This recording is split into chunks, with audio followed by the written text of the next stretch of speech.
Second Khalifa of Islam হযরত উমর ইবনে খাত্তাব রাদিয়াল্লাহু তাআলা সন্তানকে ডাকলেন, জিজ্ঞাসা করলেন, তোমার বাবা তোমার ব্যাপারে যে অভিযোগ উত্থাপন করেছে এই সত্যতা কি? প্রশ্ন ছুড়ে দেওয়ার পরে সন্তান নির্ভয় হযরত উমরের কাছে উল্টো আরেকটা প্রশ্ন করে বসে, খলিফাতুল মুসলিমিন ওমর, বিনয়ের সাথে আপনার কাছে জানতে চাই, ইসলাম কি শুধুমাত্র সন্তান হিসেবে মা বাবার খেদমত দেওয়ার কথা বলে, দায়িত্ব পালনের কথা বলে, নাকি মা বাবার কাঁধের উপরে কিছু দায়িত্ব এবং কর্তব্য সন্তানের ব্যাপারে ইসলাম তুলে দিয়েছে?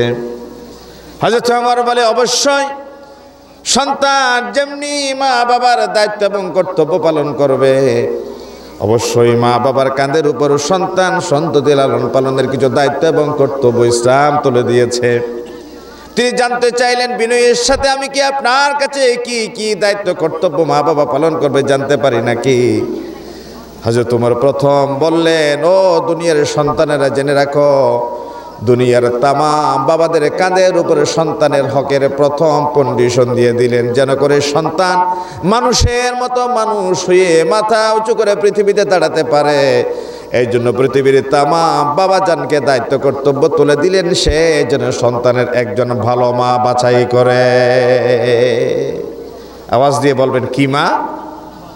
কথা বলে না, কি মা? ভালো মা যেন বাছাই করে।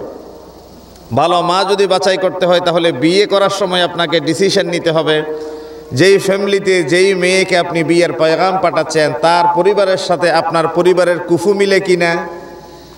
অর্থাৎ আপনার বাবা চেয়ারম্যান, তার বাবাও চেয়ারম্যান কিনা, আপনার বাবা সর্দার, তার বাবাও সর্দার কিনা, আপনার বাবা ব্যবসায়ী, তার বাবাও ব্যবসায়ী কিনা, আপনার বাবা চাকরিজীবী, তার বাবাও চাকরিজীবী কিনা, আপনি আলালের ঘরের দুলাল হিসেবে আপনার জীবনটারে তৈরি করেছেন, আপনি যেই মেয়েকে বউ বানিয়ে ঘরে তুলতে যাচ্ছেন সেই মেয়েও আপনার অভ্যাসের সাথে সে অভ্যস্ত হতে পারবে কি না, এই যে কুফুর ব্যাপারে যদি আপনি ম্যাচ না করেছেন, একটা সময় গিয়ে কোনোভাবেই তার সাথে রুচির ভিন্নতার কারণে আপনার ঘর সংসারে শান্তির পরিবর্তে জাহান্নামের একটা অগ্নিকুণ্ডলে পরিণত হতে পারে, ঠিক না?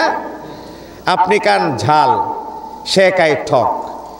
আপনি খান সিদ্ধ চাল, সে খায় আতপ চাল। আপনি খান মাছ ফ্রাই করে, সে খায় কাঁচা মাছ। কোনোভাবেই আপনি তার রুচিতে যেতে পারেন না, সে আপনার রুচিতে আসতে পারে না। প্রতিদিন প্রতিনিয়ত আপনার সাথে একটা ঝগড়া লেগেই থাকে। মা চাই সন্তানকে ধর্মীয় শিক্ষায় শিক্ষিত করতে, আর বাবা চাই সন্তানকে ক্যাডেটে পড়াতে। মা চাই সন্তানকে ক্যাডেটে পড়াতে, বাবা চাই সন্তানকে মাদ্রাসায় পড়াতে।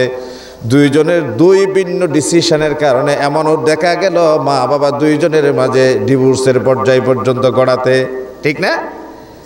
এই যে সন্তানের ব্যাপারে ইনডিসিশনে পড়ে গিয়ে মা বাবা দুইজন দুই মরিত বলে চলে গেল, ডিসিশন এটা ডিভোর্স পর্যন্ত পৌঁছে গেল। এই জন্য হযরত ওমর বললেন, সন্তানের দায়িত্ব কর্তব্যের ব্যাপারে বাবার প্রথম দায়িত্ব হলো সে যেন তার মায়ের ব্যাপারে পছন্দ করার সময় ভালো মা বাছাই করে। ভালো মা কোথায় পাওয়া যাবে? বিশ্বনবী বললেন, তুনকাহুল মারাতু লিআরবাঈন, বিয়ে করার সময় তোমরা চারটা বৈশিষ্ট্য দেখে বিয়ে করো। এখানে বিয়ে করেন নাই এমন অনেক ভাইদেরকে লক্ষ্য করছি, যুবক তরুণ ভাইয়েরা কান কাড়া করে কথাগুলো শোনো। বিশ্বনবী বললেন, বিয়ের পয়গাম তুমি যার ঘরে পাঠাবে চারটা বৈশিষ্ট্য পাওয়া যায় কিনা খোঁজ খবর নাও। নাম্বার 1, লিমা লিহা, তার মা বাবার সম্পদ আছে কিনা দেখে নাও। ওলি জামালিহা, মেয়েটা সুন্দরী কিনা খোঁজ খবর নাও। ওয়ালি হাসাবিহা, মেয়েটার বংশমর্যাদা ভালো কিনা যাচাই করে নাও। ওলি দিনিহা, মেয়েটা দিনদার কিনা পরহেজগার কিনা ভালো মতো যাচাই করে নাও। বিশ্বনবী বললেন সম্পদ, বিশ্বনবী বললেন বংশ, বিশ্বনবী বললেন সৌন্দর্য, বিশ্বনবী বললেন দিনদার কিনা খবর নাও। যদি কোনো মেয়ের বংশমর্যাদা তেমন একটা ভালো নয়, যদি কোনো মেয়ে দেখতে তেমন একটা সুশ্রীও নয়, যদিও কোনো মেয়ের বংশের তেমন একটা ধন সম্পদও নাই, কিন্তু তার ভেতরে দিনদারিয়ত আছে, ফসফর বিদাতি দিন, দিনদারিয়তকে প্রাধান্য দিয়ে বিয়ের পিড়িতে বসে যাও। কারণ যেই মায়ের পেটের ভেতরে বড় পীর আব্দুল কাদের জিলানী থাকবে, বিয়ের পরে ওই পেট থেকে আব্দুল কাদের জিলানী পাবে। আর কোন পেট থেকে যদি 100 দর্শনের পরে সেঞ্চুরি পালনের মিষ্টি বিতরণ করার মতো জগৎ কুখ্যাত দর্শক থাকে, তাহলে অবশ্যই ওই মায়ের পেট থেকে আল্লাহর বলির পরিবর্তে একজন দর্শক জাতি উপহার পাবে। এই জন্য বিশ্বনবী বললেন, আন্নাসু মাআদিন কামাআদিনিজ যাহাবি ওয়াল ফিদ্দা, স্বর্ণ এবং রৌপ্যের যেমনি খনি পাওয়া যায়, মায়ের পেট হচ্ছে একটা খনির ন্যায়। খনিতে স্বর্ণ থাকলে মানুষ স্বর্ণ পাবে, খনিতে রৌপ্য থাকলে মানুষ রৌপ্য পাবে। এই জন্যে ভালো মেয়ে দেখে তোমরা বিয়ের পয়গাম পাঠাও। কোরআনুল কারীম আল্লাহ রাব্বুল আলামিন কুফুর ব্যাপারটাকে যথার্থতার সাথে কথা বলেছেন এবং নৈতিকতার ব্যাপারটাকে বিশ্বনবী যথার্থ গুরুত্বের সাথে উল্লেখ করেছেন।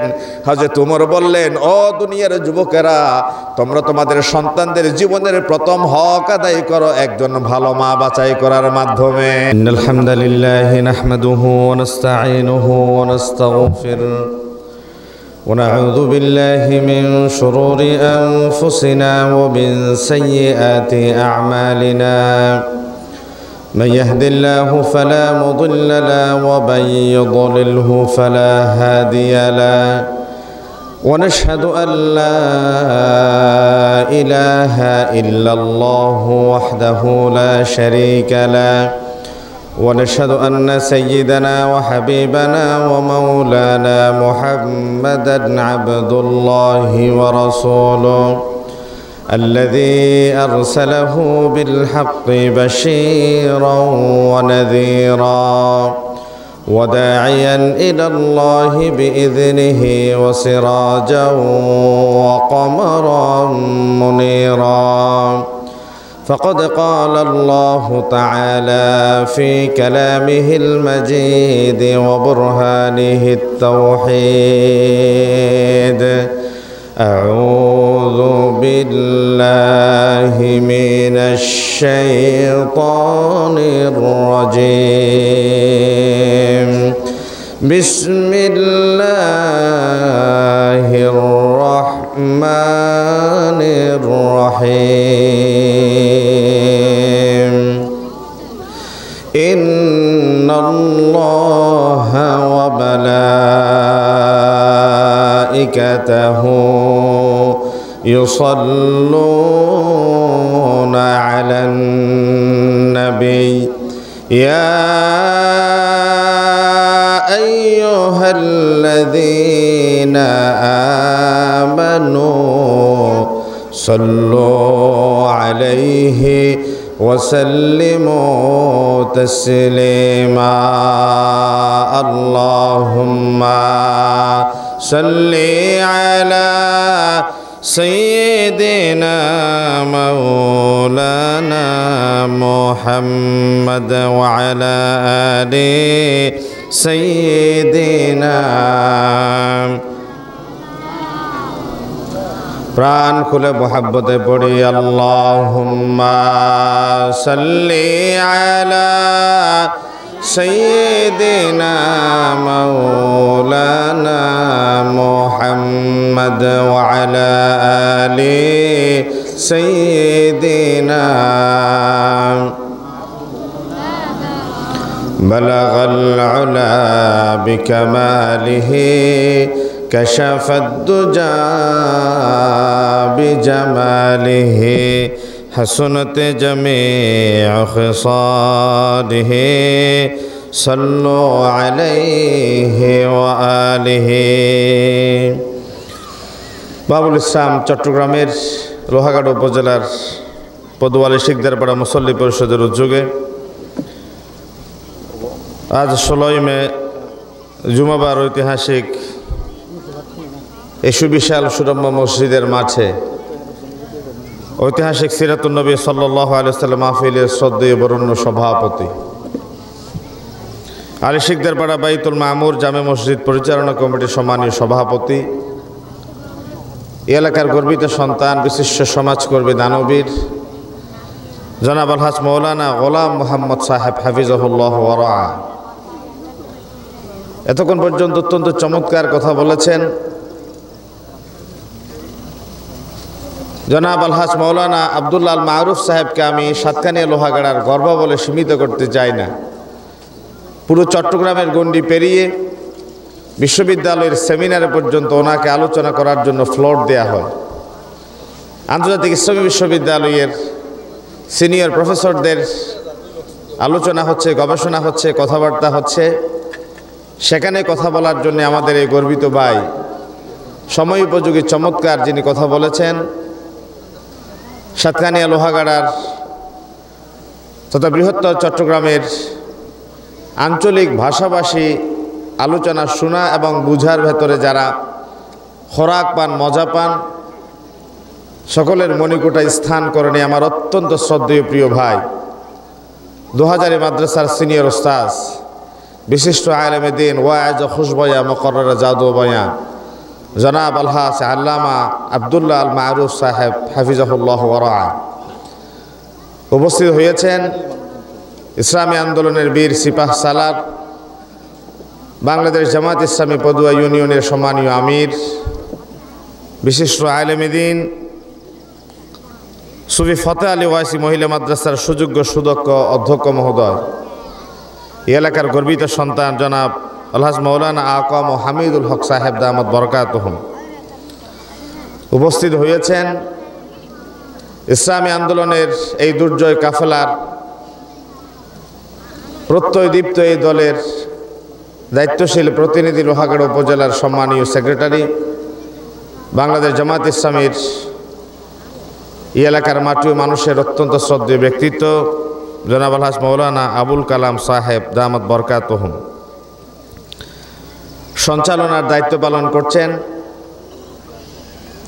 একটি মাসে 30 দিন, মিনিমাম 20 দিন যার বাড়িতে গিয়ে খেতে হয়, যার বাসায় গিয়ে চা পান করা, রাতে খাওয়া, মৌসুমি নানা ফল ফ্রুটসে অংশগ্রহণ করা, আমি নয় শুধু চট্টগ্রামের বাছাইকৃত কোনো সময় আলেমে দ্বীন, কোনো সময় ব্যবসায়ী, কোনো সময় রাজনীতিবিদ, এটা মোটে বাড়িয়ে বলছি না আমি, এবং যার আন্তরিকতা ভালোবাসায় আজকের এই মাহফিল পর্যন্ত আসার সুযোগ হয়েছে বিশিষ্ট সমাজকর্মী, শিক্ষানুরাগী, দানবীর জনাব নুরুল ইসলাম শিকদার সাহেব দামাত বরকাতুহুম।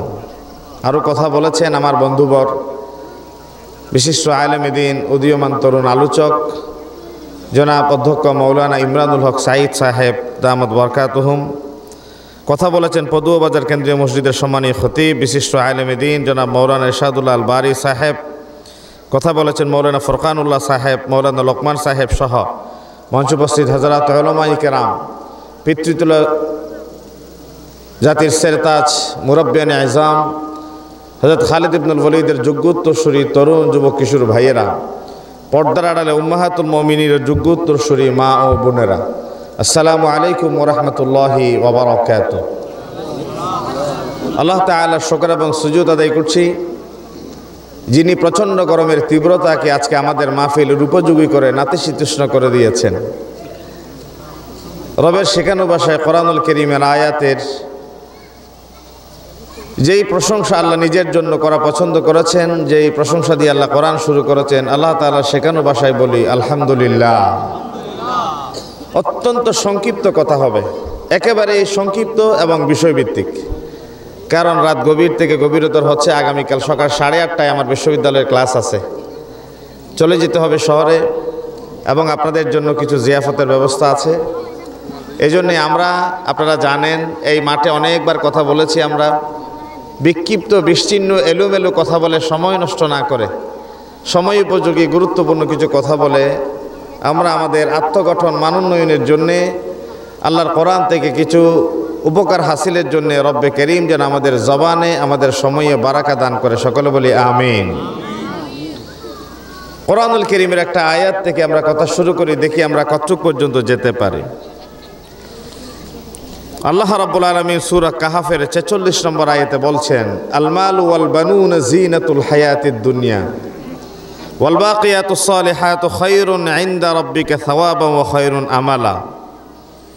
বলে যে ধন সম্পদ, সন্তান সন্ততি, পার্থিব জীবনের সৌন্দর্য এবং স্থায়ী কর্মসমূহ আপনার পালনকর্তার কাছে প্রতিদান প্রাপ্তি ও আশালাভের জন্য উত্তম। অর্থাৎ সন্তান সন্ততি এবং ধন সম্পদ দুনিয়ার সৌন্দর্য, স্থায়ী সুখ, যা কিছু আছে সব কিছু পরকালে আল্লাহ তাআলার কাছে আমরা পাবো বলে সেটা আশা রাখতে পারি। এই হচ্ছে সূরা কাহাফের 46 নম্বর আয়াত। আপনাদের সামনে সংক্ষেপে যদি কথা বলতে যাই, আমরা সচরাচর আলোচনা শুনি সন্তান সন্ততিরা মা বাবার প্রতি কি হক এবং দায়িত্ব কর্তব্য পালন করবে সে বিষয়ে।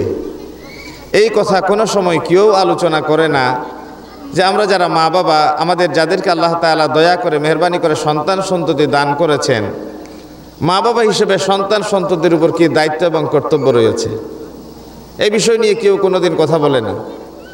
গত কিছুদিন আগে দেখলাম এক মেয়ে তার বাবাকে নিজেই একটা ধারালো ছুরি দিয়ে হত্যা করল এবং লাশের পাশে বসে বাবাকে একটা কঠিন অপবাদ দিল। মিডিয়ায় এসে কথা বলল তার বাবা তাকে ধর্ষণ করেছে। পরবর্তীতে প্রমাণিত হলো তার বাবা এই ধরনের কোনো অপরাধী ছিল না। এই মেয়ে লেসবিয়ান তথা হোমোসেক্সে বিশ্বাসী ছিল। ছেলে ছেলে বিয়ে, মেয়ে মেয়ে বিয়েতে যে ঘৃণ্য পাপাচার, ওই মেয়ে ওই পাপে লিপ্ত ছিল। বাবা ওই কাজে মেয়েকে বারে বারে বাধা দিচ্ছে দেখে বাবাকে দুনিয়া থেকে সুকৌশলে সরিয়ে দিল এবং হত্যার জন্য সে যেন কোনোভাবে দায়ী না হয়, হত্যার পরে একটা বাবার বিরুদ্ধে অপবাদ দিয়ে দিল মিডিয়ায় যে আমার বাবা আমাকে ধর্ষণ করেছে বারে বারে। এই যে মেয়ে বাবার ঔরসজাত কন্যা সন্তান, বাবা কত আদর যত্ন করে এই মেয়েটাকে মানুষের মতো মানুষ করার চেষ্টা করেছে। এর কিছুদিন আগে আমরা দেখেছি ঐশী নামক একটা মেয়ে তার বয়ফ্রেন্ডের হাত ধরে পালাতে গিয়ে তার বাবা এবং মাকে বাধা মনে করে পুলিশের সিনিয়র অফিসার বাবা এবং মাকে এক দড়িতে বেঁধে নিজের ছুরি দিয়ে নিজে হত্যা করলো, পালিয়ে গেল। এই ঘৃণ্য এই সমস্ত অপকর্ম আজকে জাতিকে দেখতে হচ্ছে একটিমাত্র কারণে, ইসলাম সমর্থিত, ইসলাম প্রবর্তিত যেই সকল বিধিবিধান মা বাবাকে সন্তান সন্ততির উপর ট্রেনিং দেওয়ার জন্য বলেছে, সেই সমস্ত ডিউটিস দায়িত্ব কর্তব্য থেকে আমরা বেমালুম নিজেদেরকে দূরে রেখেছি এবং ভুলে গিয়েছি। এই জন্য আজকে আমি একটু সংক্ষেপে আপনাদের সামনে কথা বলতে চাই, মা বাবা হিসেবে আমাদের কি কি দায়িত্ব এবং কর্তব্য রয়েছে আমাদের সন্তান সন্ততির উপরে। একটা ঘটনা দিয়ে আমি আমার আলোচনাকে শুরু করতে চাই। আপনাদের আমাদের মতো এরকম চুল পাকনা দাড়ি পাকনা একজন বয়োজ্যেষ্ঠ মুরব্বী, সেকেন্ড খলিফা অফ ইসলাম হযরত ওমর ইবনুল খাত্তাব রাদিয়াল্লাহু তাআলা আনহুর দরবারে মামলা দায়ের করলো, খলিফাতুল মুসলিমিন ওমর, আমার সন্তান আমাকে খাওয়া দাওয়া দেয় না, ভরণ পোষণ দেয় না, খোঁজখবর রাখে না, তার ব্যাপারে বিচার ফাইসালা আপনার দরবারে দিয়ে গেলাম, আপনি তার ব্যাপারে মামলা রুজু করেন। সেকেন্ড খলিফা অফ ইসলাম হযরত ওমর ইবনুল খাত্তাব রাদিয়াল্লাহু তাআলা সন্তানকে ডাকলেন, জিজ্ঞাসা করলেন, তোমার বাবা তোমার ব্যাপারে যে অভিযোগ উত্থাপন করেছে এই সত্যতা কি? প্রশ্ন ছুড়ে দেওয়ার পরে সন্তান নির্ভয় হযরত ওমরের কাছে উল্টো আর একটা প্রশ্ন করে বসে, খলিফাতুল মুসলিমিন ওমর, বিনয়ের সাথে আপনার কাছে জানতে চাই, ইসলাম কি শুধুমাত্র সন্তান হিসেবে মা বাবার খেদমত দেওয়ার কথা বলে, দায়িত্ব পালনের কথা বলে, নাকি মা বাবার কাঁধের উপরে কিছু দায়িত্ব এবং কর্তব্য সন্তানের ব্যাপারে ইসলাম তুলে দিয়েছে? হযরত ওমর বলে, অবশ্যই সন্তান যেমনি মা বাবার দায়িত্ব এবং কর্তব্য পালন করবে, অবশ্যই মা বাবার কাঁধের উপর সন্তান সন্ততি লালন পালনের কিছু দায়িত্ব এবং কর্তব্য ইসলাম তুলে দিয়েছে। তিনি জানতে চাইলেন, বিনয়ের সাথে আমি কি আপনার কাছে কি কি দায়িত্ব কর্তব্য মা বাবা পালন করবে জানতে পারি নাকি? হযরত ওমর প্রথম বললেন, ও দুনিয়ার সন্তানেরা জেনে রাখো, দুনিয়ার তামাম বাবাদের কাঁধের উপরে সন্তানের হকের প্রথম কন্ডিশন দিয়ে দিলেন, যেন করে সন্তান মানুষের মতো মানুষ হয়ে মাথা উঁচু করে পৃথিবীতে দাঁড়াতে পারে। এই জন্য পৃথিবীর তামাম বাবাজানকে দায়িত্ব কর্তব্য তুলে দিলেন, সে যেন সন্তানের একজন ভালো মা বাছাই করে। আওয়াজ দিয়ে বলবেন, কি মা? কথা বলে না, কি মা? ভালো মা যেন বাছাই করে। ভালো মা যদি বাছাই করতে হয় তাহলে বিয়ে করার সময় আপনাকে ডিসিশন নিতে হবে, যেই ফ্যামিলিতে যেই মেয়েকে আপনি বিয়ের পয়গাম পাঠাচ্ছেন তার পরিবারের সাথে আপনার পরিবারের কুফু মিলে কিনা। অর্থাৎ আপনার বাবা চেয়ারম্যান, তার বাবাও চেয়ারম্যান কিনা, আপনার বাবা সর্দার, তার বাবাও সর্দার কিনা, আপনার বাবা ব্যবসায়ী, তার বাবাও ব্যবসায়ী কিনা, আপনার বাবা চাকরিজীবী, তার বাবাও চাকরিজীবী কিনা, আপনি আলালের ঘরের দুলাল হিসেবে আপনার জীবনটারে তৈরি করেছেন, আপনি যেই মেয়েকে বউ বানিয়ে ঘরে তুলতে যাচ্ছেন সেই মেয়েও আপনার অভ্যাসের সাথে সে অভ্যস্ত হতে পারবে কি না, এই যে কুফুর ব্যাপারে যদি আপনি ম্যাচ না করেছেন, একটা সময় গিয়ে কোনোভাবেই তার সাথে রুচির ভিন্নতার কারণে আপনার ঘর সংসারে শান্তির পরিবর্তে জাহান্নামের একটা অগ্নিকুণ্ডলে পরিণত হতে পারে, ঠিক না? আপনি খান ঝাল, সে খায় ঠক। আপনি খান সিদ্ধ চাল, সে খায় আতপ চাল। আপনি খান মাছ ফ্রাই করে, সে খায় কাঁচা মাছ। কোনোভাবেই আপনি তার রুচিতে যেতে পারেন না, সে আপনার রুচিতে আসতে পারে না। প্রতিদিন প্রতিনিয়ত আপনার সাথে একটা ঝগড়া লেগেই থাকে। মা চাই সন্তানকে ধর্মীয় শিক্ষায় শিক্ষিত করতে, আর বাবা চাই সন্তানকে ক্যাডেটে পড়াতে। মা চাই সন্তানকে ক্যাডেটে পড়াতে, বাবা চাই সন্তানকে মাদ্রাসায় পড়াতে। দুইজনের দুই ভিন্ন ডিসিশনের কারণে এমনও দেখা গেল মা বাবা দুইজনের মাঝে ডিভোর্সের পর্যায় পর্যন্ত গড়াতে, ঠিক না? এই যে সন্তানের ব্যাপারে ইনডিসিশনে পড়ে গিয়ে মা বাবা দুইজন দুই মরিতে বলে চলে গেল, ডিসিশন এটা ডিভোর্স পর্যন্ত পৌঁছে গেল। এই জন্য হযরত ওমর বললেন, সন্তানের দায়িত্ব কর্তব্যের ব্যাপারে বাবার প্রথম দায়িত্ব হলো সে যেন তার মায়ের ব্যাপারে পছন্দ করার সময় ভালো মা বাছাই করে। ভালো মা কোথায় পাওয়া যাবে? বিশ্বনবী বললেন, তুনকাহুল মারাতু লিআরবাঈন, বিয়ে করার সময় তোমরা 4টা বৈশিষ্ট্য দেখে বিয়ে করো। এখানে বিয়ে করেন নাই এমন অনেক ভাইদেরকে লক্ষ্য করছি, যুবক তরুণ ভাইয়েরা কান কাড়া করে কথাগুলো শোনো। বিশ্বনবী বললেন, বিয়ের পয়গাম তুমি যার ঘরে পাঠাবে 4টা বৈশিষ্ট্য পাওয়া যায় কিনা খোঁজ খবর নাও। নাম্বার 1, লিমা লিহা, তার মা বাবার সম্পদ আছে কিনা দেখে নাও। ওলি জামালিহা, মেয়েটা সুন্দরী কিনা খোঁজ খবর নাও। ওয়ালি হাসাবিহা, মেয়েটার বংশমর্যাদা ভালো কিনা যাচাই করে নাও। ওলি দিনিহা, মেয়েটা দিনদার কিনা পরহেজগার কিনা ভালো মতো যাচাই করে নাও। বিশ্বনবী বললেন সম্পদ, বিশ্বনবী বললেন বংশ, বিশ্বনবী বললেন সৌন্দর্য, বিশ্বনবী বললেন দিনদার কিনা খবর নাও। যদি কোনো মেয়ের বংশমর্যাদা তেমন একটা ভালো নয়, যদি কোনো মেয়ে দেখতে তেমন একটা সুশ্রীও নয়, যদিও কোনো মেয়ের বংশের তেমন একটা ধন সম্পদও নাই, কিন্তু তার ভেতরে দিনদারিয়ত আছে, ফসফর বিদাতি দিন, দিনদারিয়তকে প্রাধান্য দিয়ে বিয়ের পিড়িতে বসে যাও। কারণ যেই মায়ের পেটের ভেতরে বড় পীর আব্দুল কাদের জিলানী থাকবে, বিয়ের পরে ওই পেট থেকে আব্দুল কাদের জিলানী পাবে। আর কোন পেট থেকে যদি 100 দর্শনের পরে সেঞ্চুরি পালনের মিষ্টি বিতরণ করার মতো জগৎ কুখ্যাত দর্শক থাকে, তাহলে অবশ্যই ওই মায়ের পেট থেকে আল্লাহর বলির পরিবর্তে একজন দর্শক জাতি উপহার পাবে। এই জন্য বিশ্বনবী বললেন, আন্নাসু মাআদিন কামাআদিনিয যাহাবি ওয়াল ফিদ্দা, স্বর্ণ এবং রৌপ্যের যেমনি খনি পাওয়া যায়, মায়ের পেট হচ্ছে একটা খনির ন্যায়। খনিতে স্বর্ণ থাকলে মানুষ স্বর্ণ পাবে, খনিতে রৌপ্য থাকলে মানুষ রৌপ্য পাবে। এই জন্যে ভালো মেয়ে দেখে তোমরা বিয়ের পয়গাম পাঠাও। কোরআনুল কারীম আল্লাহ রাব্বুল আলামিন কুফুর ব্যাপারটাকে যথার্থতার সাথে কথা বলেছেন এবং নৈতিকতার ব্যাপারটাকে বিশ্বনবী যথার্থ গুরুত্বের সাথে উল্লেখ করেছেন। হযরত ওমর বললেন, ও দুনিয়ার যুবকেরা, তোমরা তোমাদের সন্তানদের জীবনের প্রথম হক আদায় করো একজন ভালো মা বাছাই করার মাধ্যমে। সুবহানাল্লাহ বলবেন না? তাহলে আমাদের যুবকেরা যারা এখানে উপস্থিত, বিয়ে করার সময় প্রথম শর্ত, আপনার সন্তান ভালো হবে, আল্লাহর বলি, আপনার সন্তান ধর্ষক হবে, এই পৃথিবীতে ঘৃণিত সন্তান, এই দুইয়ের মানদণ্ড হবে ভালো মা বাছাই করতে পেরেছেন কি না। ভালো মায়ের জন্য রাসূলুল্লাহ 4টা কন্ডিশন দিলেন। 3টা কন্ডিশন তার জীবনে যদি না থাকে, একটা কন্ডিশন যদি থাকে, তোমরা ওই মেয়েটার বিয়ে করো, তার ভেতর থেকে এই জমিন একজন আল্লাহর বলি উপহার পাবে। 2 নাম্বার, সন্তান সন্ততি পৃথিবীতে যখন তোমরা পাবে, তোমরা তোমাদের সন্তান সন্ততির একটি ভালো নাম নির্ধারণ করো। 3 নাম্বার, তোমরা তোমাদের সন্তান সন্ততিদেরকে ওহীর জ্ঞানে তাদেরকে আলোকিত করো।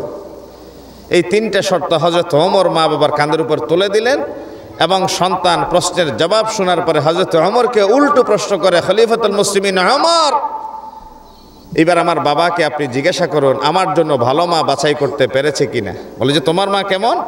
বলে যে আমার মা একজন স্টেজ সুইং ড্যান্সার, নর্তকী, সে নাচ করে, গান করে। এই যে মমতাজ আমার দেশের একজন শিল্পী, আপনার নাম শুনছেন না? সংসদের 5 সেকেন্ডের যেখানে এত বেশি টাকা খরচ হয়, ভেবেচিন্তে স্পিকার সময় দেওয়ার সময় বলে আপনার জন্য 2 মিনিট সময়, 3 মিনিট সময়, 5 মিনিট সময়। মেম্বার অফ পার্লামেন্ট যাদেরকে বলা হয় ল মেকার্স, আইন প্রণেতা, আইন প্রণেতার জায়গায় দাঁড়িয়ে সংসদের মতো পবিত্র জায়গায় কোমর দুলিয়ে নাচে গানে সংসদ সদস্যদেরকে সে মাতিয়ে তুলেছে। যেই নর্তকী, যেই বেশ্যা, যেই পতিতা, যেখান থেকে আমার 56,000 বর্গ মাইলের রাষ্ট্র পরিচালনার মূলনীতি তৈরি করা হবে, সেই জায়গায় যদি একজন বেশ্যা নর্তকী যে দেহ ব্যবসা করে সংসার চালায়, সে যদি গান বাদ্য বাজনা দিয়ে সময় নষ্ট করে, এই জাতির জন্য তো দুর্ভোগ আছে। এই ব্যাপারে তো আর কোনো সন্দেহ করার সুযোগ নাই, ঠিক কিনা বলে?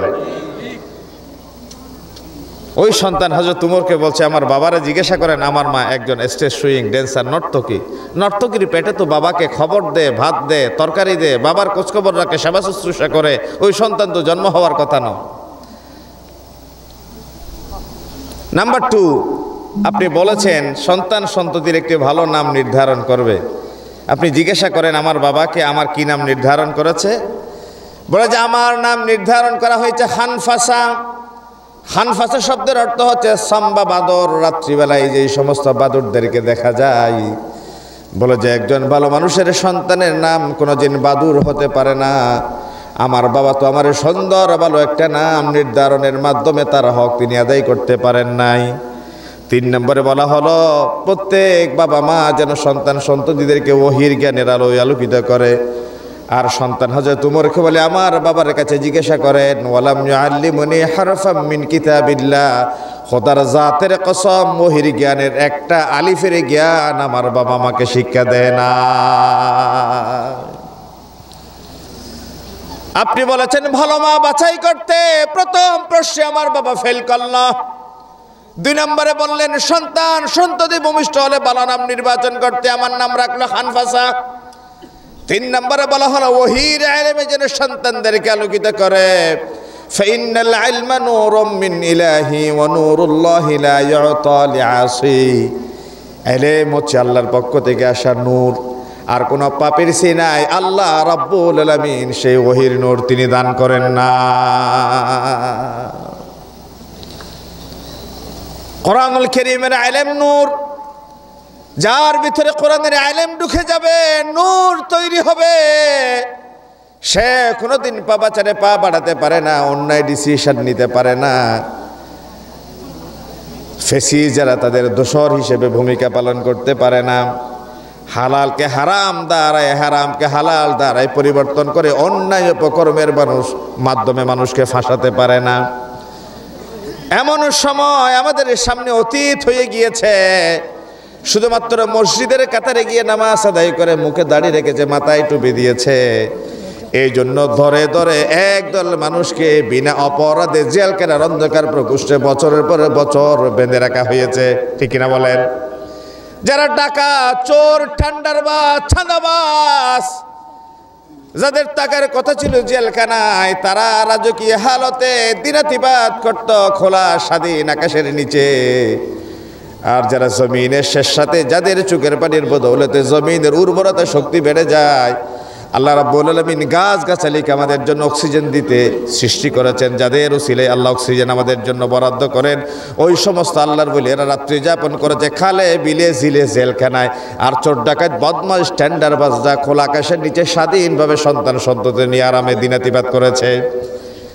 এই জন্যই সমাজে যখন আদল ইনসাফ জাদু করে গিয়ে ঠেকবে, জুলুম যখন চারিদিকে সয়লাভ হয়ে যাবে, ওই সমাজে শান্তির পরিবর্তে জুলুমের মাত্রা বেড়ে যাওয়ার কারণে অশান্তির দাবানল দাও দাও করে জ্বলবে। মানুষ শান্তির আশায় হন্য হয়ে ঘুরবে, কেবল বছরের মাথায় শান্তির পায়রে উড়াতে পারবে, শান্তির নাগাল কশ্চিনকালও খুঁজে পাবে না,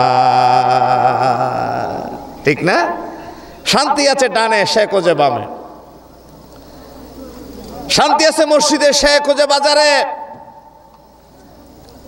শান্তি আছে দিন চর্চায়, সে খোঁজে ধর্মীয় শিক্ষা বাদ দিয়ে দুনিয়াবী শিক্ষা। তাহলে আমার আলোচনার প্রথম পয়েন্ট শেষ। হযরত ওমর বিচার করতে ডেকেছেন সন্তানের, শেষ পর্যন্ত বিচার করে বিদায় দিতে হয়েছে বাবা। কারণ সন্তান ওমরকে প্রশ্ন করেছে, আমার বাবার কেবল খেদমত দিব ইসলাম, তা কিন্তু বলে না। বাবা সন্তানের জন্য কি করবে তা যদি থাকে আমাকে একটু বলেন। বলে যে হ্যাঁ, ভালো মা বাছাই করেন, ভালো নাম নির্ধারণ করেন, সন্তানদেরকে দ্বীনি শিক্ষায় আলোকিত করেন। একজন আলেম যত বয়স্ক হয় তিনি তত মসজিদমুখী হয়, কিতাবমুখী হয়, আল্লাহমুখী হয়।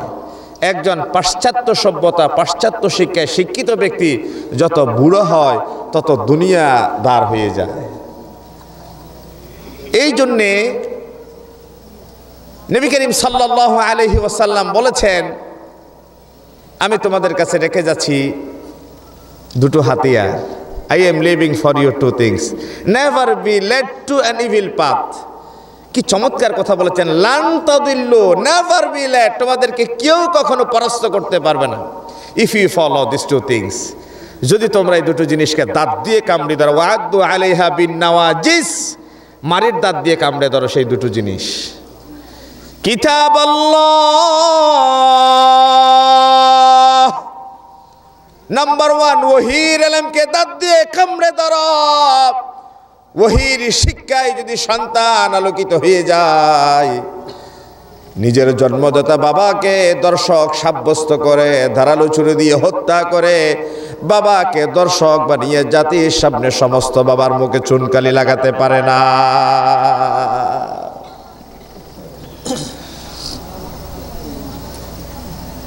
বাবাদের কি জাত, বাবাদের কি মান, এই শিক্ষায় আমরা যখন ক্লাস নিই তখন ছেলে মেয়েদেরকে একটা কথা বলি, বাবা ক্লাসে তোমাদের সামনে যে দুই একটা কোরআন হাদিস বলার যে সুযোগ পাচ্ছি, তোমাদের সামনে যে দিন, ধর্ম, ইসলাম, পরকাল নিয়ে কথা বলার সুযোগ পাচ্ছি, এটা কেবল ধর্মীয় কিছু অনুভূতি, ধর্মীয় কিছু চিন্তা, ধর্মীয় কিছু শিক্ষা আমাদের সাথে লেগেছে, এই জন্য এই কথা, এই চিন্তা, এই দর্শন তোমাদের সামনে পেশ করতে পারি। পাশাপাশি আরেকটা ডিপার্টমেন্টে যারা ইংরেজি পড়ায়, ভূগোল পড়ায়, দর্শন পড়ায়, ইতিহাস পড়ায়, তাদের ডিপার্টমেন্টে গিয়েও তোমরা কোনোদিন ক্লাসে বসো। 365 দিনে যদি 250 দিন ক্লাস হয়, কোনো দিন ভুলে অন্যান্য ডিপার্টমেন্টে, যেহেতু তাদের রিলেভেন্ট সাবজেক্ট নয়, এই জন্য কোরআনের একটা আয়াত, আমার নবীর হাদিসের একটা কোটেশন তাদের ক্লাসে ভুলেও কোনো সময় উল্লেখ হয় না। আর যে মানুষ তার কর্মজীবনের টোটাল 30 বছর লাইফে, 40 বছর লাইফে জীবনে কোনোদিন কোরআনের একটা আয়াত বুঝে পড়া প্রয়োজন মনে করলো না, আমার নবীর রক্ত মিশ্রিত দান দান বাঙ্গা হাদিসের একটা হাদিস কোনোদিন বুঝে পড়া প্রয়োজন মনে করলো না, ওই মানুষ কোরবানের দিন যখন আসে, মসজিদের ইমাম মুয়াজ্জিন 2 জন, এলাকায় কোরবানি দেওয়ার মতো মানুষ আছে 200 জন, সকাল 9টা থেকে বিকাল 5টা পর্যন্ত মসজিদের ইমাম এবং মুয়াজ্জিন 2 জন ছাড়া কোরবানির পশুর গলায় ছুরি দেওয়ার মতো যোগ্যতা সম্পন্ন সাহসী কোনো মানুষকে এলাকায় খুঁজে পাওয়া যায় না। অথচ তাদের ভিতরে আছে উকিল, তাদের ভিতরে আছে ব্যারিস্টার, তাদের ভিতরে আছে ডাক্তার, তাদের ভিতরে আছে সুশীল সমাজ। জিজ্ঞাসা করলাম, ভাই আপনার পশুটা আপনি জবাই কেন করলেন না? বলো যে এটা তো মসজিদের ইমামের দায়িত্ব। গভীর রাত, সন্ততি ভূমিষ্ঠ হলো। হঠাৎ মসজিদ সাহেবের দরজায় একজন গিয়ে সজোরে আঘাত করে, কাঁচা ঘুম ভেঙে গেল। মসজিদ সাহেব চোখ কষ্টাইতে উঠে দাঁড়ালো। হঠাৎ দরজায় আসতেই তিনি বললেন, না ভাই, আমি শুধু সকালে যে মিছিল হয়েছে পদুয়া বাজারে সেটা তো আমি যাই নাই। মানুষটা গালভর্তি হেসে দিলেন, বলে যে না ভাই, আমি পুলিশ আসি নাই। আজ থেকে 6 মাস আগেও গভীর রাতে কেউ যদি কারো ঘরের দরজায় একটু জোরে ধাক্কাধাক্কি করতো, মানুষ ভয়ে ভীত সন্ত্রস্ত হয়ে যেত। ঠিক কিনা বলেন? মসজিদ সাহেব মনে করেছে বোধহয় দিনের বেলায় মিছিল হয়েছে পদুয়া বাজারে, তারে ধরতে এসেছে। তিনি চোখ মুছতে বলে দিলেন, না ভাই, আমি তো দিনে মিছিলে যাই নাই। আর আগন্তুক ব্যক্তি বলে, না হুজুর, আমি তো পুলিশ আসি নাই, আমি আপনার একটা খুশখবর দিতে এসেছি। বলে যে বলেন ভাই, কি খুশখবর? বলে যে আমি চাষা বসা মানুষ, রিক্সাওয়ালা, ঠেলাওয়ালা মানুষ, আমার ঘরে আল্লাহ রাব্বুল আলামিন একটা পুত্র সন্তান দান করেছে। ফজর হতে আরো 4টা ঘন্টা সময় বাকি আছে। আমি আব্দুল্লাহ, আমার বিবির নাম মারিয়াম। 4টা ঘন্টার সময় কেমনে আমার সন্তানের কানে আজান এবং ইকামত না দিয়ে পারে? আমি শুদ্ধ করে আজান একামত দিতে পারি না বলে আপনারা 500 টাকা হাদিয়াও দিব, আসেন আমার করে আমার সন্তানের কানে একটু আজান একামত দিয়ে যান। আমি যখন প্রফেসর সাহেবকে বললাম, ডাক্তার সাহেবকে বললাম, উকিল মুক্তার সাহেবকে বললাম, আপনার সন্তান ভূমিষ্ঠ হয়েছে, আপনি আজান দেন একামত দেন, সমস্যাটা কোথায়? বলে যে এটা তো উকিলের কাজ নয়, এটা তো মোল্লার কাজ। কথা বলে না, বলে কি বলে না? এটা কি আসলে মোল্লার কাজ নাকি সকলের কাজ? এটা সকলের কাজ। এই জন্য বলি বাবা, এই যে মুখে দাড়ি রাখার একটা সুযোগ, মাথায় টুপি দেওয়ার একটা সুযোগ, কোরআন হাদিস থেকে কিছু কথা বলার সুযোগ, এটা কেবল হাদা মিন ফদলি রব্বি, এটা আমার রবের পক্ষ থেকে দয়া ছাড়া নিতান্ত আর কিছুই নয়, ঠিক না? তালাবুল ইলমি ফরিদাতুন আলা কুল্লি, বলেন না, তালাবুল ইলমি ফরিদাতুন আলা কুল্লি মুসলিমিন, জ্ঞান অর্জন করা প্রত্যেক মুসলমানের উপর ফরজ। এটা তো বলা হয় না কালাম ভাই শুধু জ্ঞান অর্জন করবে, এটা তো শুধু বলা হয় না শুধু হামিদ ভাই জ্ঞান অর্জন করবে, এটা তো শুধু বলা হয় না আব্দুল্লাহ আল মারুফ সাহেব জ্ঞান অর্জন করবে। জ্ঞান অর্জন করা ফরজ, তবে জ্ঞানের বিষয়ে বিশেষজ্ঞ হওয়া কিছু মানুষের জন্য ফরজে আইন, আর সাধারণ মানুষের জন্য হজে যাওয়ার সময় হজের বিধান জেনে যাওয়া, রোজার সময় রোজার বিধান জানা, কোরবানি করার সময় কোরবানের বিধান জানা, যেই সময় যেই বিষয়ের মুখোমুখি হবে ওই সময় ওই বিষয়ের জ্ঞান জানা সকল মানুষের উপর ফরজে আইন, আর সব সময় ফরজে কিফায়া। ইসলামের বিষয়ে বিশেষজ্ঞ হবে একটা দল, তবে প্রয়োজনীয় সকল মাসালা মাসাইল জানবে সকলে। আপনি ফরজ গোসল করতে নামবেন পুকুরে, আপনি ডাব সাবান দিয়ে গোসল করবেন নাকি গলগলার সাথে কুলি করে নাকের নরম জায়গা পর্যন্ত পানি পৌঁছায় আপাদ মস্তক বডিতে পানি পৌঁছানোর মাধ্যমে গোসল করবেন, এই মাসালাটা জানার নাম ফরজে আইন। আপনি গলগলার সহিত কুলি করেন নাই, নাকের ভেতর পর্যন্ত পানি পৌঁছান নাই, আপনার মাথার চুল থেকে পায়ের তালু পর্যন্ত পানি পৌঁছান নাই, আপনি ডাব সাবান দিয়ে গোসল করেছেন, আপনার ফরজ গোসল আদায় হয় না। উম্মতের সমস্ত মারা মা আয়েশা সিদ্দিকা রাদিয়াল্লাহু তাআলা আনহার কাছে কিয়ামত পর্যন্ত ঋণী হয়ে থাকবে, কারণ বিশ্বনবী বলেছেন আমার সাথে ফরজ গোসল কেমনে করেছে মা আয়েশা। নাভির ভেতরে আঙ্গুল দিয়ে লজ্জাস্থানের ভেতরে পরিষ্কার করে, কানের ছিদ্রের ভিতরে চুলের বেনি খুলে দিয়ে যেই সমস্ত ভাঁজ করা অঙ্গ প্রত্যঙ্গ থাকে সব কিছু খুলে খুলে জাতির সামনে পেশ করেছেন উম্মতের মা মা আয়েশা সিদ্দিকা রাদিয়াল্লাহু তাআলা আনহা। এই জ্ঞান কোন মোল্লা তো স্টেজে এসে খুলে খুলে আপনার সামনে যখন পেশ করে আপনি তখন গাল ভেটকিয়ে বলেন এই হুজুরে তো স্ল্যাং ওয়াজ কেমনে করে। হুজুর ওয়াজ করলেও আপনি দোষ ধরেন, নিজেও পড়েন না, আজীবন আপনি ফরজ গোসল না করার দায়ে আপনি গোসলও করলেন না, নামাজও আদায় হইল না, আপনার জীবনটা ইহুদি খ্রিস্টানদের মতো কাটিয়ে দিলেন। এই জন্যই বলছি I am living for your two things তারাকতু ফিকুম আমরাইন, দুটো জিনিস তোমাদের সামনে রেখে গেলাম, লান তাদিল্লু মা তামাসসাকতুম বিহিমা, কিয়ামত পর্যন্ত কেউ তোমাদেরকে পরাস্ত করতে পারবে না, তোমরা গোমরা হবে না, অথবা কেউ গোমরা করতে পারবে না। কিতাব আল্লাহ, আল্লাহর কিতাব যদি তোমরা মেনে নাও আর আমার নবীর হাবিবের দান দান ভাঙ্গা রক্ত মিশ্রিত সুন্নাহ যদি অনুসরণ করো, তাহলে এই জমিনে কেউ তোমাদেরকে পরাস্ত করতে পারবে না, পরাভূত করতে পারবে না। ওয়াহির ইলম এটা সকলের জানা ফরজ। আমার ভাই কিছুক্ষণ আগে আব্দুল্লাহ আল মারুফ সাহেব চমৎকার কথা বলেছেন, চমৎকার কথা বলেছেন। সৌদি আরবে আমরা তাওয়াফ করি, তাওয়াফের সময় হাজার আসওয়াদের কাছে যখন আসি তখন আমরা দূর থেকে সালাম দিই, চুমু খাই। কোনো কোনো সময় আমাদের শরীরে যখন জিত উঠে তখন কাছে গিয়ে ধাক্কাধাক্কি করে ভেতরে চুমু দেওয়ার চেষ্টা করি। আমাদের professor doctor Giasuddin Talukdar sir গত বছর আমরা যখন বেশি প্রতিযোগিতা করে চুমু দিচ্ছিলাম তখন স্যার আমাদেরকে হজের প্রশিক্ষণে বলে দিলেন না বাবা এটা করা যাবে না। কেন? চুমু দিয়ে এটা সুন্নাত, চুমু দিয়াটা কি সুন্নত নয়, নফল কাজ, কিন্তু আরেকজন মানুষকে কষ্ট দিয়ে কবিরা গুনাহ। আপনি একটা সুন্নত একটা নফল কাজ করতে গিয়ে একজন মানুষকে কষ্ট দিয়ে কবিরা গুনাহ করবেন একজন হাজি, এটা কোনোদিন হতে পারে না, ঠিক না? তো একজন মানুষ, আপনি এটাও বলেন ভাই আমি মেজাজ রাখতে পারি না, ভাই আমি একটু ঠোঁটখাটা স্বভাবের, এই কথা বলে আপনি মানুষকে মানুষের সামনে তুচ্ছতাচ্ছিল্য করলেন, মানুষকে এমন ভাষায় কথা বললেন যেই ভাষা আপনার ব্যাপারে ব্যবহার করলে আপনি ধৈর্য ধরতে পারতেন না। আপনি বলেন ভাই আমার মেজাজ একটু খিটখিট, আমি ধৈর্য ধারণ করতে পারি না। যদি আমি বলি ভাই আপনার ছেলের জন্য বৌমা নিয়ে এসেছেন, আপনার বিআই সাহেব আপনার ঘরে মেহমান হয়ে আসবেন, আপনি জানেন 12টা বাজে, আপনি আপনার ছেলেকে ধমকাচ্ছেন, কঠিন ভাষায় আপনি গালিগালাজ করছেন, এমত অবস্থায় দরজা খোলেই দেখলেন আপনার বিআই সাহেব সামনে উপস্থিত, অথবা যার কাছে আপনি খুব দুর্বল এমন একজন মানুষ, কালাম ভাই সাপোজ ইসলামী আন্দোলনের একজন দায়িত্বশীল আমাদের সামনে এসে উপস্থিত, আমি আমার ছেলেকে ধমকাচ্ছি, আমি আমার জুনিয়র একজনকে খুব গালিগালাজ করছি, আমি ওনার কাছে কোনো কারণে দুর্বল না, আমার মেজাজ উনি না দেখুক, এটা যদি আমি ব্যক্তিগতভাবে পছন্দ করি তাহলে উনি সামনে আসলে কি আমি মেজাজ দেখায় কথা বলতে পারি? আমার বিয়ের সামনে আমি কথা বলতে পারি না, আমার দায়িত্বশীলের সামনে আমি রূঢ় ভাষা ব্যবহার করতে পারি না, আমি আমার সিনিয়রদের সামনে আমি কর্কশ ভাষায় কথা বলতে পারি না। যদি আপনি আপনার দায়িত্বশীলের সামনে কর্কশ ভাষা পরিহার করতে পারেন, নতুন আত্মীয়ের সামনে যদি আপনার মেজাজকে কন্ট্রোল করতে পারেন, তাহলে দরজা বন্ধ করে 4 দেয়ালের ভেতরেও আপনার স্ত্রীর সাথে ঝগড়ার সময় আপনি নিজেকে কন্ট্রোল করতে পারার কথা। যে আপনি পারেন নাই সেটা ইন্টেনশনালি ইচ্ছাকৃতভাবে আপনি তার উপর চড়াও হয়েছেন পুরুষত্ব দেখার জন্য, বেটাগিরি দেখানোর জন্য, আপনি ঠিক কিনা বলেন না? না হয় আপনি চাইলে এটা কন্ট্রোল করতে পারতেন। প্রিয় ভাইয়েরা আমার, যেই কথাটা বলে আলোচনা শুরু করেছিলাম, পৃথিবীর সমস্ত সন্তানেরা মা বাবার প্রতি অবশ্যই দায়িত্ব এবং কর্তব্য পালন করবে, কিন্তু সন্তান সন্ততির ব্যাপারে মা বাবার দায়িত্ব এবং কর্তব্য কি, এ ব্যাপারে একটু ঘটনা দিয়ে আলোচনা শুরু করছিলাম।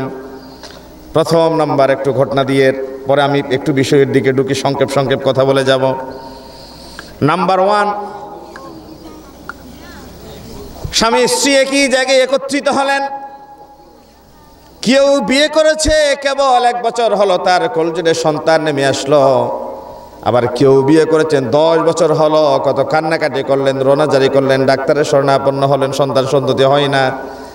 তাহলে স্বামী স্ত্রীর প্রথম দায়িত্ব এবং কর্তব্য হলো সন্তান পাওয়ার ব্যাপারে আল্লাহ রাব্বুল আলামিনের কাছে ধরনা দিয়া চোখের পানি ফেলে আল্লাহর কাছে সাহায্য চাও। ও রব, তোমার নবীর একটা সুন্নাত অনুসরণ করলাম, আমরা কাছাকাছি গেলাম, এখন তোমার কর্তব্য হলো আমাদের ভেতরে চক্ষু শীতল করা সন্তান দিয়া।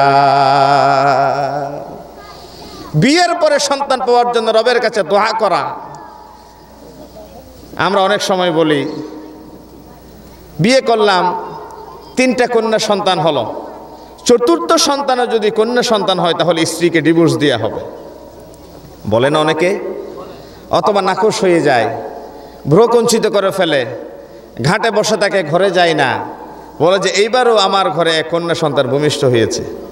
অথচ মেডিকেল সায়েন্স কি বলেছে দেখেন, পুরুষের বীর্যের ভিতরে থাকে XY ক্রোমোজোম, আমার মার বীর্যের ভিতরে থাকে XX। X যখন X এর সাথে গিয়ে মিলে তখন হয় কন্যা সন্তান, X যখন Y এর সাথে গিয়ে মিলে তখন হয় পুত্র সন্তান। তো আল্লাহ আপনার বীর্যের ভিতরে দিয়েছেন XY, আর আমার মার ভেতরে দিয়েছেন XX। আপনার যখন X আমার মায়ের X এর সাথে গিয়ে মিলবে তখন হবে কন্যা সন্তান, আপনার Y যখন আমার মায়ের X এর সাথে গিয়ে মিলবে তখন হবে পুত্র সন্তান। এবার আপনি বলেন, X যদি আপনি দেন তখন হয় কন্যা, আর আপনি যদি Y দেন তখন হয় পুত্র। তাহলে কন্যা হইলেও আপনি দিয়েছেন, পুত্র হইলেও আপনি দিয়েছেন। এই ব্যাপারে কি কোনো মেডিকেল সায়েন্স আজ পর্যন্ত কোনো ভূমিকা পালন করেছে এমন তথ্যটুকু কেউ দিতে পারে না। বিশেষ মুহূর্তে X কি X এর সাথে গিয়ে মিলবে নাকি X Y এর সাথে গিয়ে মিলবে, এই ডিসিশন কোনো মেডিকেল সায়েন্সের হাতে নাই, একমাত্র একজনের হাতে। আওয়াজ দিয়ে বলেন তিনি কে? আল্লাহ। তাহলে 3 জন কন্যা সন্তানের পরে 4র্থ কন্যা সন্তান পেটে আসলে আপনি যদি আপনার স্ত্রীকে ডিভোর্স দেওয়ার কথা বলেন, এটা তো কেবল বেটাগিরি দেখানোর কথা। এটা তো কেবল আপনার হাতে ডিভোর্সের একটা শক্তি সামর্থ্য আল্লাহ দিয়েছেন, এটা পাওয়ার দেখানোর কথা। এই জন্য আল্লাহ রাব্বুল আলামিনের কাছে সন্তান চাওয়ার জন্য তিনি শিখিয়ে দিয়েছেন। পৃথিবীর তাম দম্পতি যেন রবের কাছে সাহায্য চেয়ে বলে, রব্বানা হাব লানা মিন আজওয়াজিনা ওয়া যুররিয়াতিনা কুররাতা আ'য়ুনিন ওয়াজআলনা লিল মুত্তাকিনা ইমামা।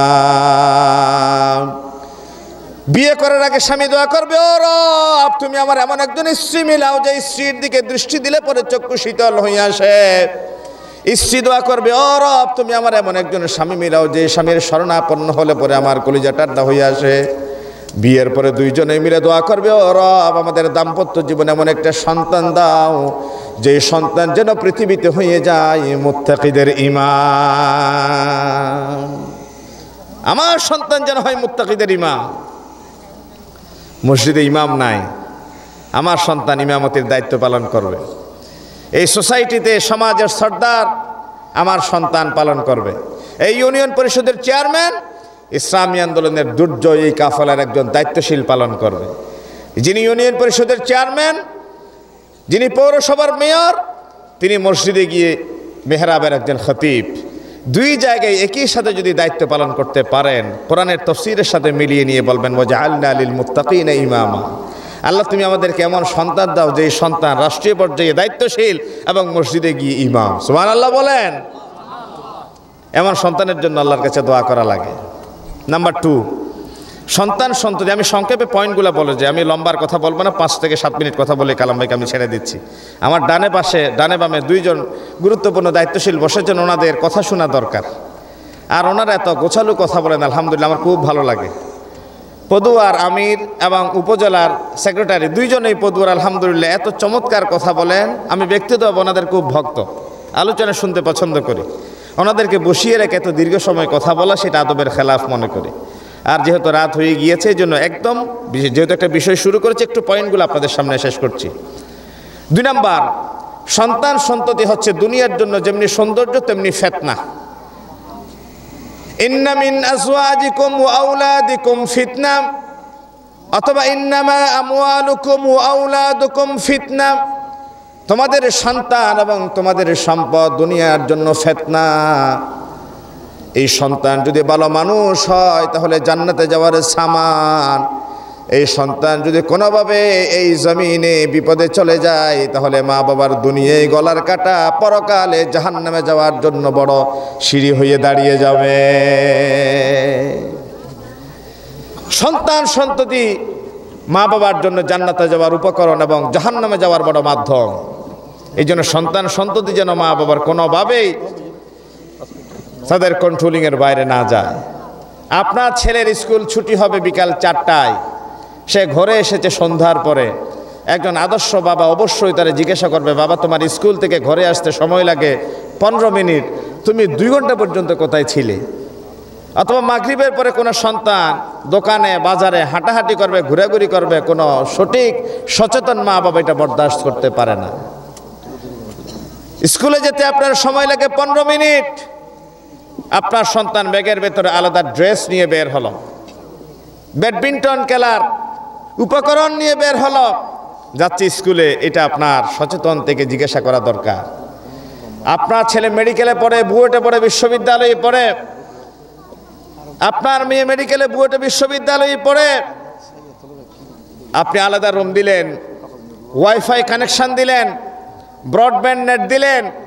এখন আপনার ছেলে মেয়ে কোন কোন আপত্তিকর ওয়েবসাইটগুলো ব্রাউজ করে আপনার সচেতন খোঁজখবর নেওয়া দরকার। মাঝে মধ্যে আপনার ছেলে হঠাৎ করে দৌড় দিয়ে ছাদের উপরে উঠে যায়, মাঝে মধ্যে রাস্তার ধারে গাছের তলায় বসে থাকে, মাঝে মধ্যে দেখা যায় মোবাইল দেখে দেখে নিজে নিজে হাসে, নিজে নিজে কাঁদে, মাঝে মধ্যে দেখা যায় তার এই গালটা ভেঙে বাংলার পাঁচের মতো হয়ে যায়। এরকম হয় না? তাহলে আপনার ছেলে যখন নিজে নিজে হাসবে, নিজে নিজে কাঁদবে, হঠাৎ জোরে দরজা ধাক্কা দিয়ে বন্ধ করে দিবে, দৌড় দিয়ে ছাদের উপরে উঠে যাবে, কাউকে কিছু না বলে হঠাৎ রাগত স্বরে ঘর থেকে বের হয়ে যাবে, তখন বুঝতে হবে তার ভেতরে কোনো সমস্যা আছে। ঠিক না? আপনার ছেলের সমস্যা আছে। ঘরে টেলিভিশন থাক, ঘরে মোবাইল থাক, কম্পিউটার থাক, তবে কম্পিউটারের স্ক্রিনটা যেন আপনার ডাইনিং টেবিলের দিকে যেন থাকে, ড্রয়িং টেবিলের দিকে যেন থাকে, ড্রয়িং রুমের দিকে যেন থাকে। কোন কোন ওয়েবসাইট আপনার ছেলে মেয়ে ব্রাউজ করে অকস্মাৎ আপনি একটা ট্যুর দিবেন, একটা আপনি তারে যাচাই করবেন, বাবা তুমি কি দেখো আমি একটু দেখি। এই ব্যাপারে আপনার সচেতন থাকা দরকার। 3 নাম্বার, সন্তান সন্ততি পৃথিবীতে বৈধভাবে আসার দরজা উন্মুক্ত রাখা। বিশ্বনবী বললেন, কিয়ামতের ময়দানে এমন একটা শ্রেণী দেখা যাবে যাদের হাত গর্ভবতী হয়ে উত্থিত হবে। আত্মীয় স্বজনরা জিজ্ঞাসা করবে, কি হয়েছে তোমার, এমন কি অপরাধ করেছ? সেদিন দুনিয়ায় যত অপকর্ম করেছে সব অপকর্মের কথা অপ্রকাশ্যে স্বীকার করে ফেলবে। আর কিছু কিছু মানুষ জাহান্নামের দাউ দাউ করে আগুন দেখে সে মিথ্যে বলা শুরু করবে। আল্লাহ রাব্বুল আমিন বলেন, ইউরাফুল মুজরিমুনা বিসীমাহুম ফায়ুখাযু বিন-নাওয়াসি ওয়াল আকদাম ফাবিআইয়ি আলাই রাব্বিকুমা তুকাযযিবান। জাহান্নামের দাউ দাউ করে আগুন দেখে সে যখন মিথ্যা বলা শুরু করবে, আমার আল্লাহ সেদিন বলবে তার মুখের উপর একটা প্লাস্টার লাগিয়ে দাও। কোন কোন অন্ধকারের বাঁকা বাঁকা অলিগলি পথে সে হেঁটেছে, ঘুষের বিনিময়ে কোন অন্যায় পেপারে সিগনেচার করেছে, কোন কোন জায়গায় মিথ্যা সাক্ষী দিয়েছে, সব কিছু সেই দিন তার অঙ্গ প্রত্যঙ্গ আল্লাহর সামনে সাক্ষী দেওয়া শুরু করবেন। কোরআনুল কারীম আল্লাহ রাব্বুল আলামিন বলেন, আল ইয়াউমা নাখতিমু আলা আফওয়াহিহিম ওয়া তুকাল্লিমুনা আইদিহিম ওয়া তাশহাদু আরজুলুহুম বিমা কানু ইয়াকসিবুন। মুখের উপর প্লাস্টার লাগিয়ে দেওয়া হবে, হাত কথা বলবে। কেন? হাত আজকে গর্ভবতী হয়েছে। আপনি পরকিয়া করবেন, পরের ঘরের দরজা ধাক্কাধাক্কি করবেন, অথবা ফষ্টি নষ্টি করবেন রোডে ঘাটে, তার সাথে বিয়ের পিড়িতে বসবেন না। আপনি তার জীবনটারে নষ্ট করে অপর স্বামীকে ঠকালেন। আপনি একদিন বিয়ের পিড়িতে যখন বসবেন, এমন একটা মেয়ে আপনার ঘরে এসে স্ত্রীর মর্যাদা নিয়ে বসবে, যে কে আরেকজন ঠকিয়ে আপনার কাছে পাঠিয়েছে। কোরআনুল কারীম আল্লাহ রাব্বুল আলামিন বলেন, আল খাবিসাতু লিল খাবিসিনা ওয়াল খাবিসুনা লিল খাবিসাত ওয়াত তাইয়্যিবাতু লিত তাইয়্যিবিনা ওয়াত তাইয়্যিবুনা লিত তাইয়্যিবাত। কাউকে আপনি ঠকালেন, আর আপনি কেমনে রিজার্ভ থাকবেন মনে করলেন? টিট ফর টেট, ইট মারবেন, পাটকেল তো খাবেন, এটা তুই প্রকৃতির প্রতিশোধ। আপনি একজনকে ঠকাবেন, সে যেই স্বামীর ঘরে যাবে সে তো তার স্বামীকে ঠকাবে। ঠিক আপনি নষ্ট ভ্রষ্ট একজন মানুষ আরেকজন পবিত্র নারীর ঘরে সংসার করবেন, সেটা তো কখনো হতে পারে না। এই জন্যই তো বিশ্বনবী বললেন, আন্নাসু মাআদিন কামাআদিনিদ যাহাবি ওয়াল ফিদ্দা। স্বর্ণ এবং রৌপ্যের যেমনি খনি পাওয়া যায়, মায়ের পেট হচ্ছে একটা খনির নিয়াই। সুতরাং নবী করিম সাল্লাল্লাহু আলাইহি ওয়াসাল্লাম কবিরা গুনার যে একটা তালিকা পেশ করেছেন, তার ভেতরে অন্যতম একটা কবিরা গুনাহ হচ্ছে প্রতিবেশীর স্ত্রীর সাথে ব্যভিচার করা। তাহলে আমরা আমাদের মুহাদ্দিসিনে কেরামদের কাছে জিজ্ঞাসা করি, প্রতিবেশীর স্ত্রীর সাথে ব্যভিচার করা কবিরা গুনাহ যদি হয়, তাহলে দূরবর্তী কোনো স্ত্রীর সাথে ব্যভিচার করা কি জায়েজ? বলে যে না, এখানে সেই বিষয়ে বলা হয় না। ব্যভিচার করা এমনি কবিরা গুনাহ, কিন্তু প্রতিবেশী একটা ট্যাগ লাগিয়ে দিয়েছে একটা কারণে। প্রতিবেশী একজনের হক আপনার কাছে দুইভাবে। নাম্বার ওয়ান, সে প্রতিবেশী হিসেবে একটা হক, ব্যভিচার তার হক নষ্ট করেছেন, সেটা 2 নম্বর হক। সে কাছের হিসেবে আপনার কাছে নিরাপত্তা পাওয়ার দায়িত্ব ছিল, আপনি নিরাপত্তার বলয় নাম্বার 1 নষ্ট করলেন, 2 নম্বর ব্যভিচার করলেন। এই জন্য আপনার আমল নামায় দূরবর্তী কারোর সাথে অন্যায় করা, পাশের একজনের সাথে অন্যায় করা কখনো সমান গুনাহ হতে পারে না। যার জিম্মাদারিত্ব আপনার হাতে এবং কাঁধের উপর ছিল, তার জিম্মাদারিত্বের পর্দা ছিঁড়ে দিয়েছেন। সুতরাং আপনি তার হক নষ্ট করলেন। আল্লাহ আপনার হক কিভাবে নষ্ট করতে হয় আল্লাহর দরবারে ফয়সালা করা আছে। প্রিয় ভাইয়েরা আমার, সংক্ষেপ কথা। এরপরে সন্তান সন্ততির হকের ব্যাপারে আছে। আমাদের সন্তানরা জন্মের পরে একটা সুন্দর নাম পাওয়ার অধিকার রাখে। যেমনি আল্লাহ রাব্বুল আলামিন হযরত জাকারিয়া আলাইহিস সালাম বুড়া বয়সে আল্লাহর কাছে দোয়া করলেন। একদিন তিনি পাহাড়ে কাঠ কাটতে চলে গেলেন। এই কথা বলে আমি আলোচনা শেষ করব, একটু মনোযোগ আকর্ষণ করছি। হযরত মারিয়াম আলাইহিস সালাম, যিনি ছিলেন ঈসা আলাইহিস সালামের আম্মা জান, তিনি যখন তার মায়ের পেটে ছিলেন, অর্থাৎ ঈসা আলাইহিস সালামের মা মারিয়াম যখন নানির পেটে ছিলেন, ইমরাত ইমরানের পেটে, তিনি এভাবে পেটে হাত দিলেন। হাত দিয়ে বলছে, আল্লাহ নাযারতু লাকা মা ফি বাতনি মুহাররারা, আল্লাহ আমার পেটে যা আছে তুমি কবুল করে নাও, মানত করলাম তোমার ঘরে দিয়ে দিব। যখন সন্তান প্রসব করলেন তখন দেখতে পেলেন মারিয়াম আলাইহিস সালাম কন্যা সন্তান হয়েছে। তিনি একটু আশ্চর্য হয়ে আল্লাহকে বলেন, আল্লাহ ক্বালাত রব্বি ইন্নী ওয়াদাতুহা উনসা, আল্লাহ আমি তো নিয়ত করেছিলাম সন্তান হলে তোমার ঘরে দিয়ে দিব, ধারণা করেছিলাম পুত্র সন্তান হবে, এখন তো দেখি কন্যা সন্তান হয়েছে। আল্লাহ তখন জানালেন, ওয়াল্লাহু আ'লামু বিমা ওয়াদাআত, ও ইমরাত ইমরান, তোমার পেটে পুত্র সন্তান হবে না কন্যা সন্তান হবে, এই ডিসিশন তো পৃথিবীর কেউ দিতে পারে না। এই ডিসিশনের মেকার একজন, তিনি কে? তো আমিই তো তোমার পেটে সন্তান কন্যা দিয়েছি, তুমি এত উদ্বিগ্ন হওয়ার কারণ কি? বলে যে তুমি যা নিয়ত করেছো দিয়ে দাও। আজ মধ্যপ্রাচ্যের বিস্ফোরক ইসরায়েল আমার ফিলিস্তিনকে এই সাম্রাজ্যবাদী জাইয়নবাদী গোষ্ঠীরা টুকরো টুকরো করে দিয়েছে। ফিলিস্তিনের এক ছোট্ট একটা অংশ বাকি রাখে নাই যেখানে তারা ভাঙচুর দমন নিপীড়ন চালায় নাই, শহীদের রক্ত ঝরে নাই। এই ফিলিস্তিনের বাইতুল মাকদিসে জাকারিয়া আলাইহিস সালাম ছিলেন, তিনি মারিয়াম আলাইহিস সালামের খালু। ইমরাতে ইমরান যেমন নিয়ত করেছেন মারিয়াম আলাইহিস সালামকে দিয়ে আসেন বাইতুল মুকদ্দাসে। সারাদিন তিনি পাহাড়ে কাঠ কাটতে চলে যেতেন। তিনি পেশায় ছিলেন একজন কাঠুরে। জাকারিয়া আলাইহিস সালাম যাওয়ার সময় মেহরাবে তালাবদ্ধ করে ছোট্ট মেয়ে মারিয়ামকে তিনি রেখে যেতেন। একদিন সন্ধ্যাবেলায় তিনি পাহাড় থেকে ঘরে ফিরে আসলেন, মেহরাবের তালা খুললেন, ভেতরে যখন উকি দিলেন দেখতে পেলেন আমের দিনে জাম, জামের দিনে কাঁঠাল, কাঁঠালের দিনে তরমুজ।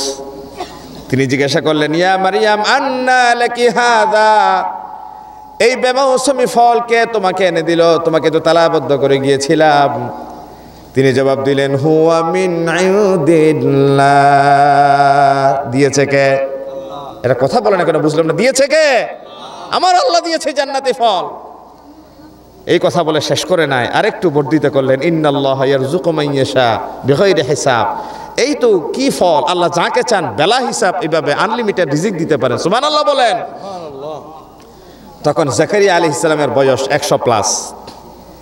তিনি চিন্তা করলেন, ছোট্ট মেয়ে মারিয়াম তালাবদ্ধ ঘরের ভিতরে আমের দিনে কাঁঠাল, কাঁঠালের দিনে জাম, জামের দিনে তরমুজ যদি খেতে পারে, আমি বুড়া বয়সেও তো সন্তানের বাবা হতে পারি। যে আল্লাহ মারিয়ামরে খাবার দিতে পারে সে আল্লাহ আমাকেও তো সন্তান দিতে পারে। পারে না? কথা বলবেন না, পারে না?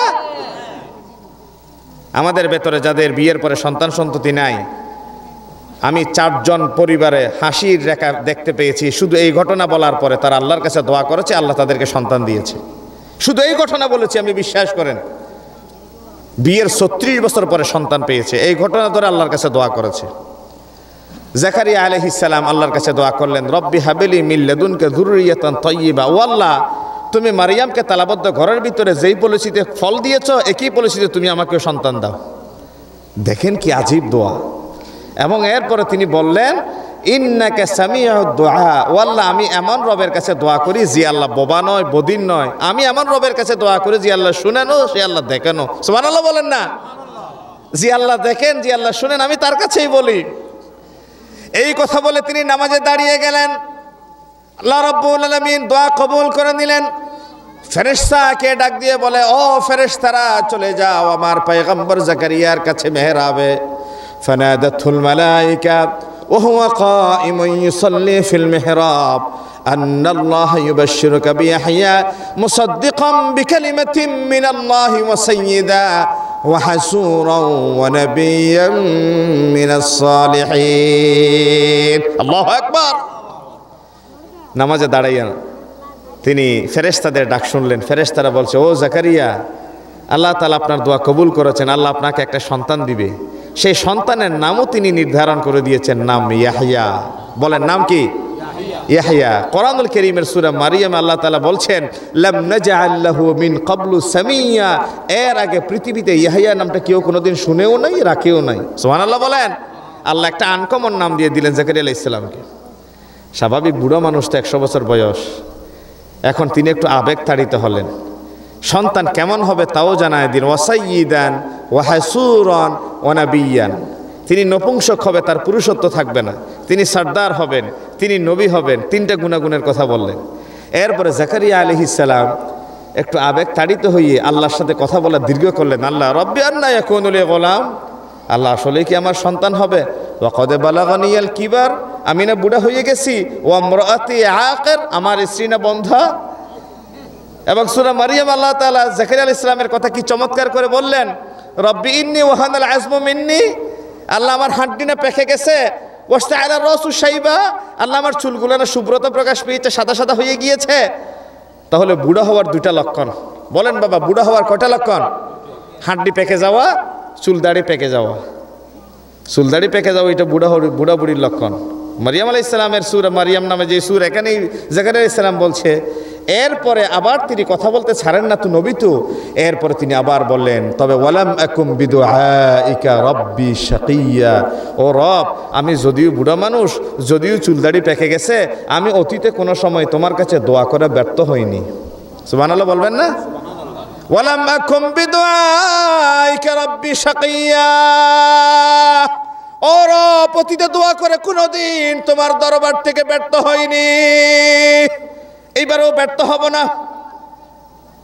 আল্লাহ রাব্বুল আলামিন বললেন, কাযালিকাল্লাহু ইয়াফআলু মা ইয়াশা। ও জাকারিয়া, আল্লাহ যেমন ইচ্ছা যেভাবে ইচ্ছা আল্লাহ সন্তান দেন।